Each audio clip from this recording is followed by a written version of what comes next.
Quels sont les pièges à éviter lors de la réservation d'un billet d'avion? Je suis sûr que tu es déjà prêt pour prendre ton vol pour la France. Mais est-ce que tu sais qu'il y a des pièges à éviter pendant la réservation de ton billet d'avion? Dans cette vidéo, nous allons explorer comment réserver intelligemment ton billet d'avion afin que ton séjour ou bien ton aventure en France soit un véritable succès, et ceci sans stress. Reste avec moi derrière ceci.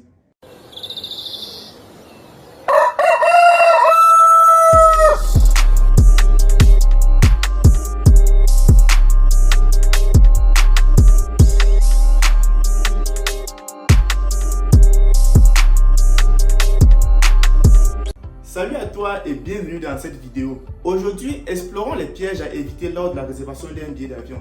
Si c'est la première fois que tu me découvres, alors prends 2 secondes pour t'abonner, activer la cloche pour ne surtout plus manquer nos prochaines vidéos. Si c'est déjà fait, commençons. Maintenant, comment faire pour la réservation de son billet d'avion? En premier point, tu dois choisir le bon vol. Choisis le vol le plus court, et ceci en fonction de tes moyens bien sûr. Passer moins de temps dans un avion signifie moins de fatigue et ainsi diminue la pollution. Donc, plus le voyage sera long et plus le degré de pollution sera élevé. La préservation de notre maison commune, qui est la planète, nous concerne tous, et ceci dans toutes nos actions quotidiennes. Mais attention, évite surtout les vols bon marché. Je m'explique. Des vols bon marché peuvent sembler attractifs, mais souvent ils cachent de nombreuses escales et parfois des frais cachés.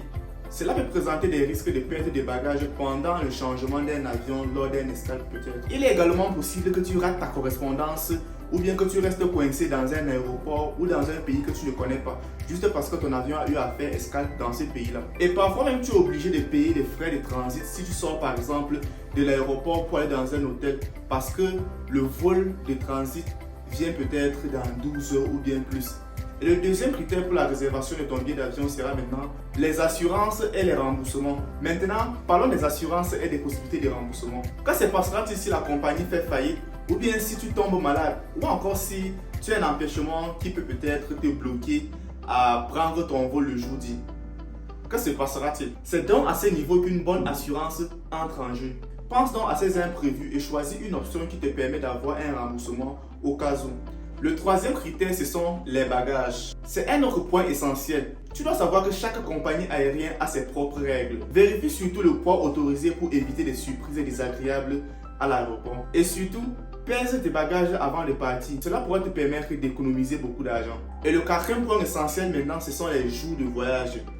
Est-ce que tu savais qu'il y avait des jours propices pour voyager? Choisis bien tes jours de voyage. Évite surtout les vendredis et les dimanches, qui sont souvent les plus chers selon une étude de phare qu'on paye. N'hésite pas à faire la comparaison sur plusieurs sites. Parfois, un tout petit changement peut faire une grosse différence. Voilà, maintenant tu es prêt et armé pour faire ta réservation des billets d'avion en toute quiétude et en toute confiance. Ceci t'évitera de tomber dans certains pièges. Mais avant de nous quitter, voici 3 leçons à retenir. 1. Choisis le vol le plus court pour réduire la fatigue et l'impact environnemental. Mais attention à ne pas tomber dans des vols bon marché et être obligé à faire des escales fatigantes. En 2, ne néglige pas l'impact d'une bonne assurance pour couvrir les imprévus. Il est important de toujours prévoir les imprévus au cas où.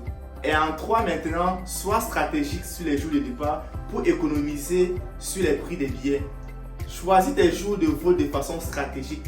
Un petit peu peut tout changer. Je t'ai bien dit d'éviter les jours vendredi et dimanche. Et merci d'avoir regardé cette vidéo jusqu'ici. Si tu as aimé cette vidéo, alors prends encore 2 secondes pour t'abonner, activer la cloche et surtout me laisser tes préoccupations en commentaire. Je me ferai un plaisir de te répondre. On se retrouve très bientôt pour une prochaine vidéo. De là, restez scotché à World Air Home pour toutes vos préoccupations en matière de mobilité étudiante.